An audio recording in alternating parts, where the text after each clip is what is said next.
Hi, I'm Zane, and this presentation will discuss conducting market research on the visually impaired and their guide dog companions. For those Australians suffering from blindness, independent movement can be one of the biggest struggles they face. The importance for them to regain both orientation and mobility is a strenuous task, and so one of the main sources of mobility aid for these affected peoples is the use of a service dog. Through a conceptual guide dog training company, Step by Step, which specializes in training guide dogs for traveling to work and working in various scenarios, marketers will observe how two data collection methods, namely interviews and experiments, can help researchers in deriving ethical strategies to aid those suffering from blindness and how to overcome the challenges facing their commute to work and within the workplace. It is first important to understand the necessity of ethicality in market research when dealing with a vulnerable sample population. Research into the ethics of working with people who suffer from blindness highlight that inclusion is a very key part of the learning process and can be seen in instances of youth teaching, where visually impaired students feel as though them not being involved causes negative attitudes and exclusion to occur.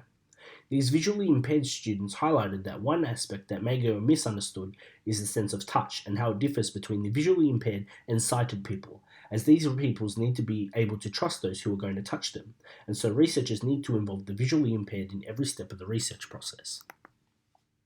Trust involves being able to provide emotional support for people, with studies on the relationships of mobility aids and the blind showing 79% of mobility aids helping adult owners get through times of emotional turmoil, and as you can see in this chart, the differences in emotional distress for those with and without guide dogs, it's evident that these mobility aids help in enabling the blind to open up and be vulnerable, and this is a valuable aspect as it improves the blind's quality of life.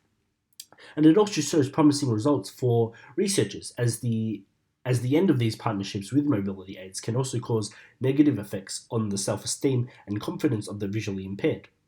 And so by studying both kinds of effects, researchers can learn greater ways in which to improve the lives of these people. Therefore, it is imperative for Step by Step to keep in mind that trust in these mobility aids is the main focus that can either positively or negatively impact these people's life. And so teaching these dogs the lifestyle of these people and how they get around their homes and get to work will be very dependent on the type of life each person leads. So the first data collection method that will be observed looks at interviews, in particular depth interviews.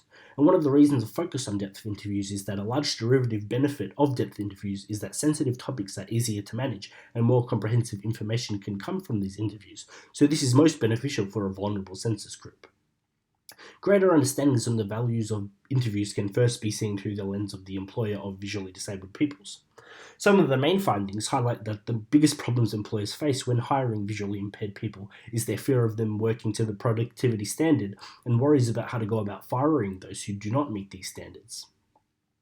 This research explains that employers with experience in hiring the visually impaired through positively influencing their peers provide the best means for understanding the needs of the visually impaired, such as a service dog. And so moving forward, the findings suggest employers further work to educate others on working with the visually impaired. This leads into the main findings of how the visually impaired feel about market research into them.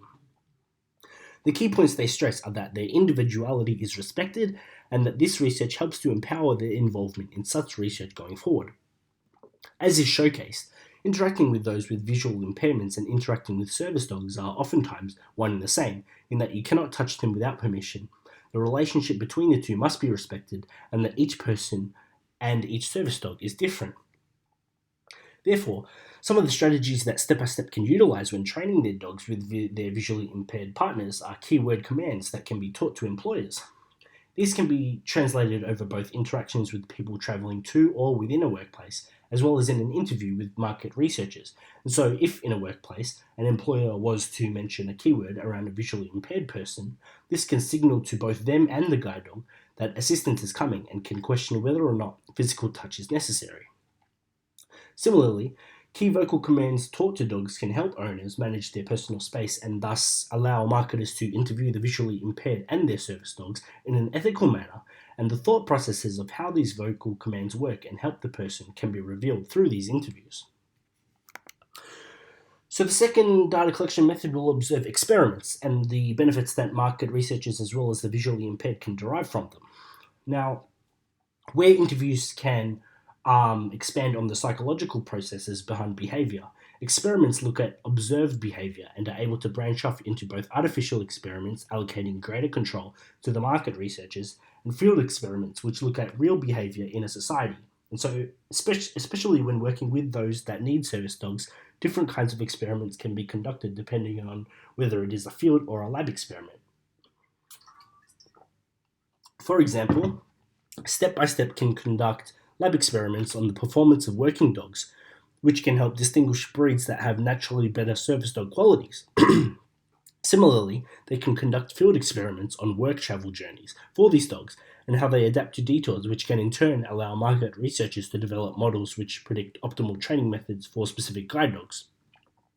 Now, when it comes to the ethics of experimenting on the visually impaired and their guide dogs, trust and involvement in each process is mirrored in likeness to that demonstrated in the first data collection method. However, the treatment of these guide dogs becomes more prevalent in experimentation. With fear being the reason why almost half of guide dogs fail in their training, it is imperative for Step by Step to focus on conditioning puppies early on to the kinds of socialization and habits that come with interacting with many people on a day-to-day basis as a guide. This will therefore ensure these guide dogs aren't suffering mentally with their jobs. Step by Step can also, through experimentation, teach guide dogs how to operate in crisis situations, which will be extremely beneficial not just for the visually impaired, who may be extremely distressed in these scenarios, but also may be able to relax the work peers of such individuals as well. I'd now like to showcase this short video on a man saved by his guide dog during 9/11. Roselle woke up, looked around. It was clear to Michael that she did not sense any immediate danger. What I observed was her reactions. She was sitting, wagging her tail and yawning and going, "Who woke me up?" That told me that we could try to evacuate in an orderly way, and panicking wasn't going to help.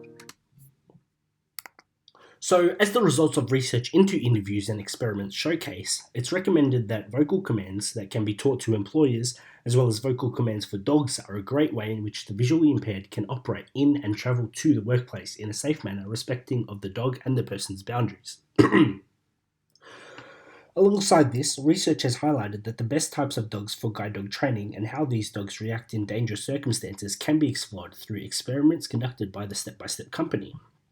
Furthermore, the journey to and around work, as well as the detours made along this journey and the ideal ways to train guide dogs, are all strategies which, through the research, can be optimized by Step to both learn greater methods for involvement and inclusion of the visually impaired in market research, and ultimately improve the commute and work experience of these peoples in a manner that is morally acceptable to them. Thanks for listening.